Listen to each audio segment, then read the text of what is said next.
On this edition of From the Core, we help you get prepared for the homecoming dance. And we get in step with the marching nights at Robinson High School. All of these stories and so much more on this edition of From the Core.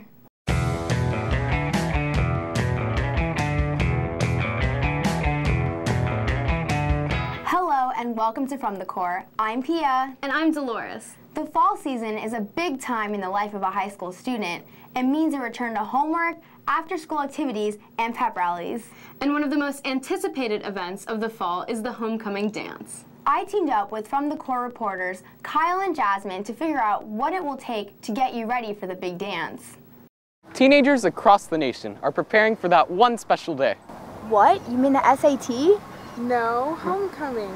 And we're here at Robinson High School to take a closer look into how students prepare for the big dance. We got the chance to speak to 3 high schoolers, sophomores Rhea Kale and Cameron Garris, and junior Sophia Soto.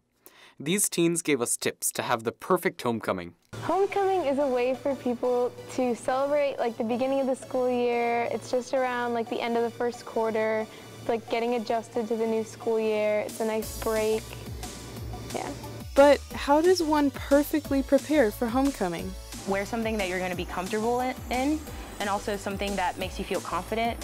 Something that fits. It's much easier for a guy to coordinate with the girl because ties aren't inexpensive generally, especially compared to the price of a dress.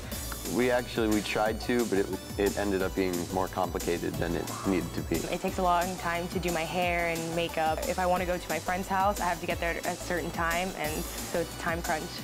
Like prom, homecoming is often a couple event. Cameron spoke about his experience finding a homecoming date. I dressed in a collared shirt and a tie, and I brought flowers that day. Even though Cameron had a traditional homecoming last year, he, Rhea, and Sophia are open to change. First of all, homecoming is expensive as it is if you are paying for yourself, but paying another $40 for someone else, I think that is too much to expect from someone. I would be okay with the girl asking me to homecoming. Next up for our perfect homecoming is pre-homecoming. We get to go before the dance, and we usually go and we get dinner, and then we take pictures, and then we get to go to the dance, and we're usually together around that time. And it's really nice because it's like a party atmosphere, which we don't get that much of.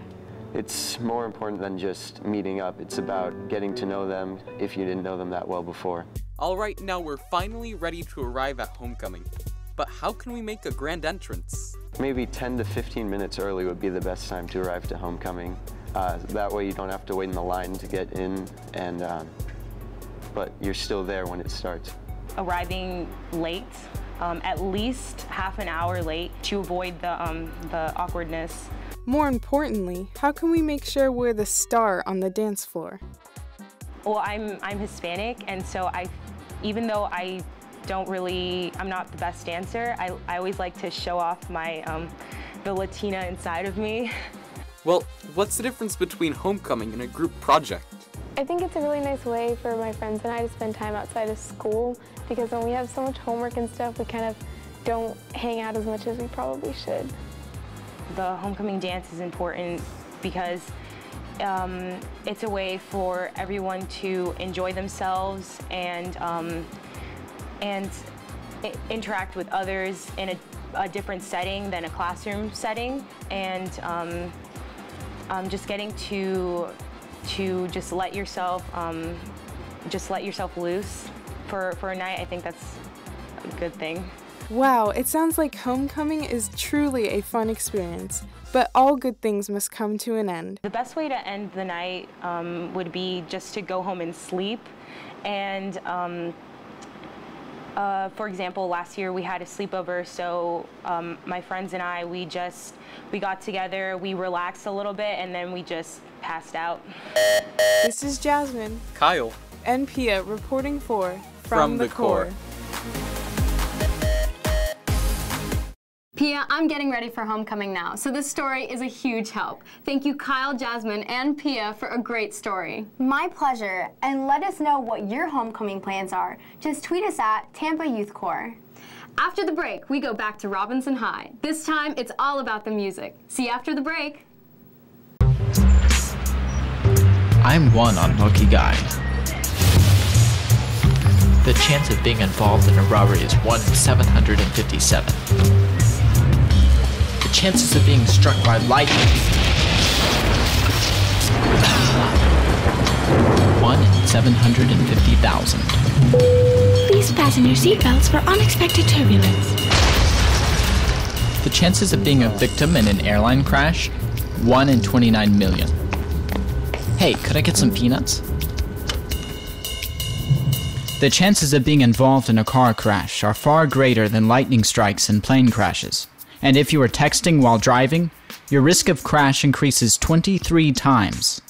Now, I may be an unlucky guy, but I don't have to be part of that statistic, and neither do you. Drive responsibly.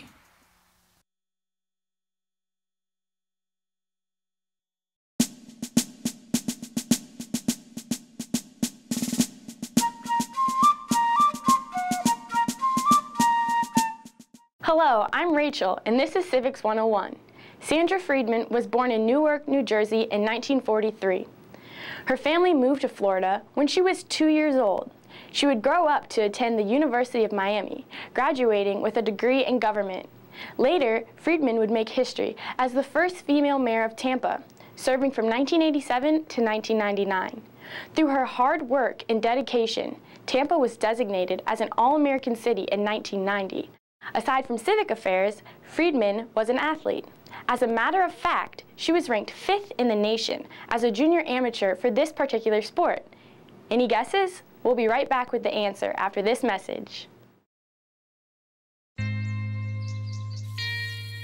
Time to wake up.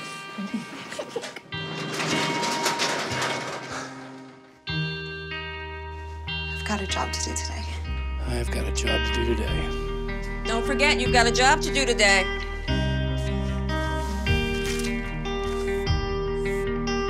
Hey, Mom.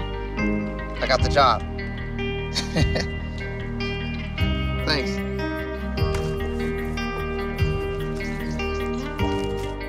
You've got the job. Welcome aboard.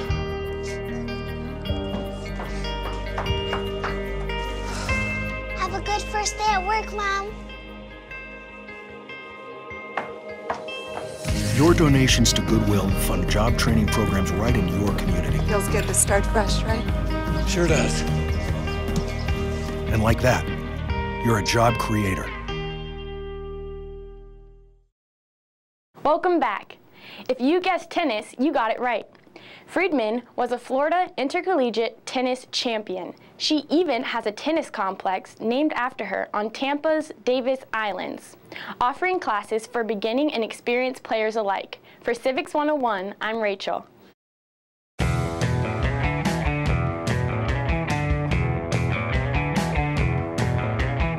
Welcome back to From the Core.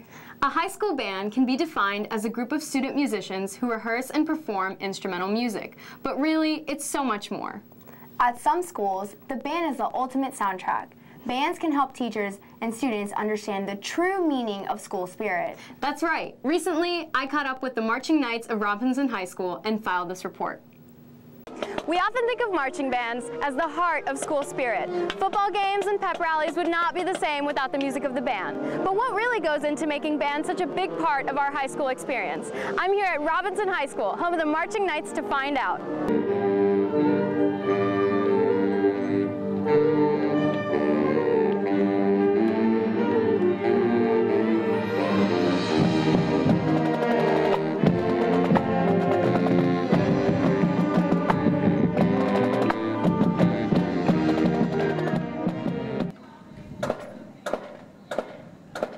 Focus.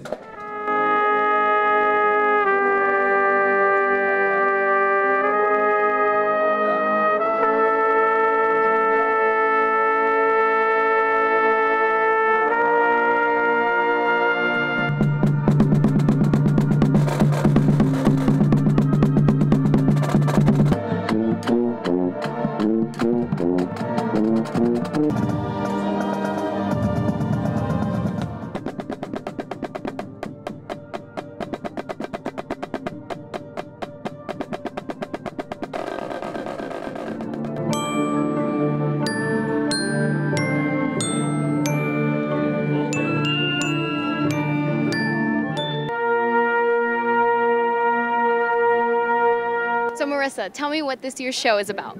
Our show is called The Machines, and it's the band that's this one big machine, and our guard they're like the engineers of the machine. That's really cool. So how many years have you been in band? This is my 4th year in band. Wow, a senior. So how has band shaped your high school experience?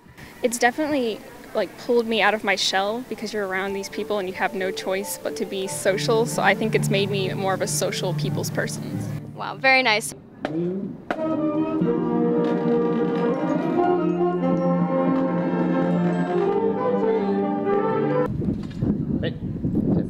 Hey!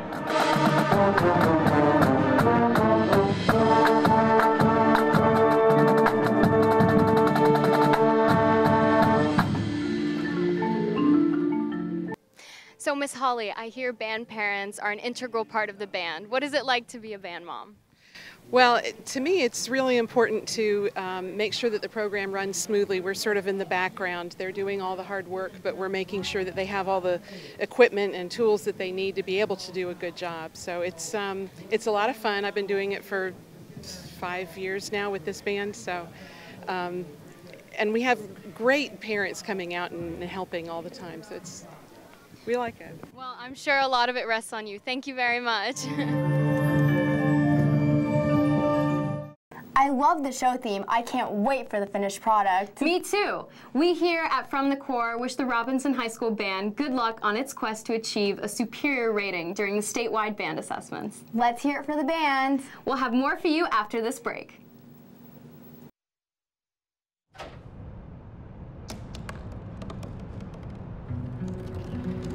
They said I couldn't dream. Called me a piece of trash and swore that's all I'd ever be.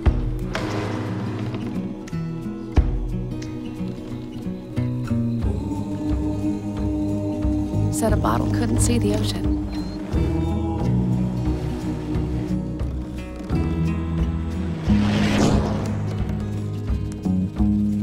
Give up. Go back to the dumpster.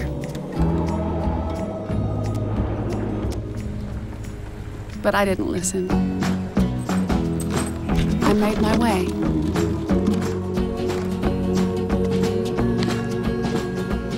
And now, I am what I've always wanted to be.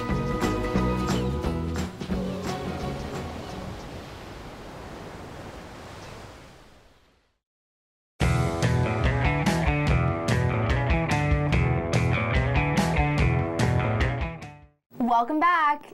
For this show, we're offering stories related to the high school experience.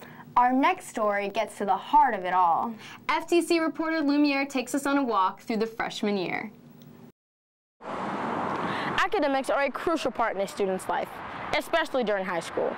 They help them stay focused and eventually get into college and start their careers. 2 Hillsborough High School students are going to give me insight into their scholarly minds. Deontay Walton, a freshman at Hillsborough High School, told me a little bit about her experience as a new high schooler. In middle school, it's more hands-on, but in high school, it's more like you need to get prepared for college, so you gotta start learning to do things on your own. So it's a little bit harder. One of my weak points is geometry. That's one of my weakest points right now. So academically in the rest of my classes, I think I did pretty well for the first 9 weeks. Eric Barker, a senior at Hillsborough, shared his academic experience as a senior in the IB program and how he is preparing for college. Academically, freshman year was tough. Senior year, it's still tough, but we took the steps necessary to increase and better my performance at school. I started my college applications in around August, and ever since then I've been slowly working on my essays, refining them, and asking teachers for recommendations. Overall, Deontay has done well in school, although she does believe there is at least one area she can improve in. I'll just have to find more time to study. You know, managing all my classes, it's really hard. Even though I'm a traditional student, high school is still a lot of work. So I just have to find more time to be able to manage my time more and find more time to study. While Deontay, as a freshman, has challenges with studying, Eric, now a senior, has mastered this skill. Overall, I've realized that, studying that 1 hour over the night before the test or whatever isn't going to cut it. So, we've helped to form study groups, and I'm part of those. As a member of the IB class of 2015, and as a devoted member of the Hillsborough High School robotics team, Eric has had the opportunity to reach his academic and extracurricular goals. However, Deontay has many aspirations for her high school career. Passing geometry, passing all my classes, be able to say seniority without someone complaining back to me. I joined the Big Red Band and I play the flute. And joining the Big Red Band was probably one of the best decisions I've made. I would like to be section leader one day. As an experienced high schooler, Eric gave some tips for underclassmen on how to be successful in their high school careers. It's not all about, the social life. You're going to have to skip that one social gathering or that one party that you really want to go to. Maybe your friends are going out on a Saturday, but let's say you have a psychology essay test you need to write or you need to study for. You might have to skip that one time. And overall, it'll pay off in the end because when you get accepted to a college, I did everything that was necessary or that I could do to get that acceptance letter. From freshman year to senior year, many changes occur in a student. The transformation is evident. If I compare myself to freshman year and to senior year, freshman year was a lot more kind of trying the ropes out, seeing how things are. But as a senior at Hillsborough High School, I feel like, I don't want to say I own the place, because I know I don't, but I feel like I know what I'm doing, and I feel comfortable talking to people that I may not have heard of or might not have met before, and meeting new people, if that be underclassmen. But yeah, I feel like I own the school. Like, the school is actually part of my culture now and who I am. This is Lumiere reporting for From the Core. As this story illustrates, high school is what you make of it. School guidance counselors can really help you be successful throughout your high school career. Here at FTC, we love hearing about all the interesting things our fellow teens are doing with their free time. Our guest commentator, Micah Wiley, likes to spend her free time seeking adventure.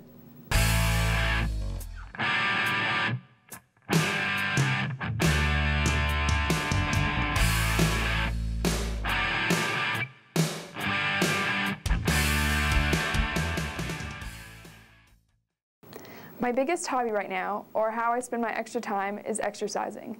I go to the gym every day, and I am starting Krav Maga classes, which will teach hand-to-hand combat skills for real-life situations. I choose to spend my free time working out because I like the way it makes my body feel.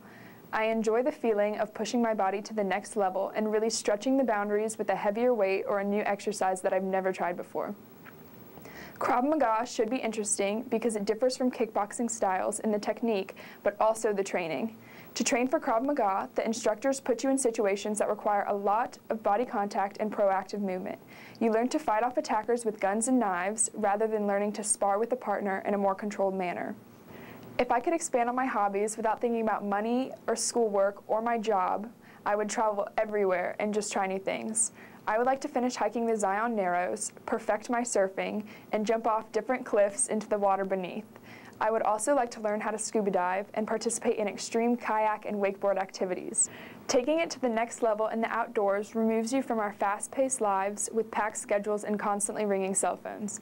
I think that's the good thing about exercising too. The physical activity gets you moving and really takes you away from the hustle and bustle of the technological world we live in. I listen to music when I work out, but I don't text or go on social media or email, and I think that's important when the most popular form of communication among my peers revolves around a telephone rather than personal interactions. And for me, the better in tune I am with myself, the better I'll interact with others. Wow, Micah is very motivated when it comes to exercising. Definitely. Micah sets a great example. What do you say about rock climbing after the show? Let me think on it. Till then, let's focus on the shout-abouts. No problem. You start. Lee Kenyon says that she started writing her book, The Zebra Riders, while she was in the 5th grade. Now as a freshman at Land O'Lakes High School, Kenyon has completed work on her 2nd book, a young adult fantasy horror titled The Essence of Fear. Lee, you are an inspiration to all aspiring young writers out there. Keep up the amazing work. Also, special congratulations to Mengfei Shen from Robinson High's International Baccalaureate Program. Mengfei was selected by a committee of community business leaders as a 2014 Bank of America student leader. Only 4 other local teens received this honor. Bank of America has a total of 220 student leaders from across the nation. Way to go, Mengfei! What an accomplishment. Well, that wraps up our show. In case you missed something or would just like to watch our show again, just visit our website, www.tampagov.net. You can always catch up with us on Facebook, Twitter, and Instagram. And remember, wherever you are, whatever you're doing, always do your part. Until next time, keep watching CTTV for more exciting news stories on From the Core.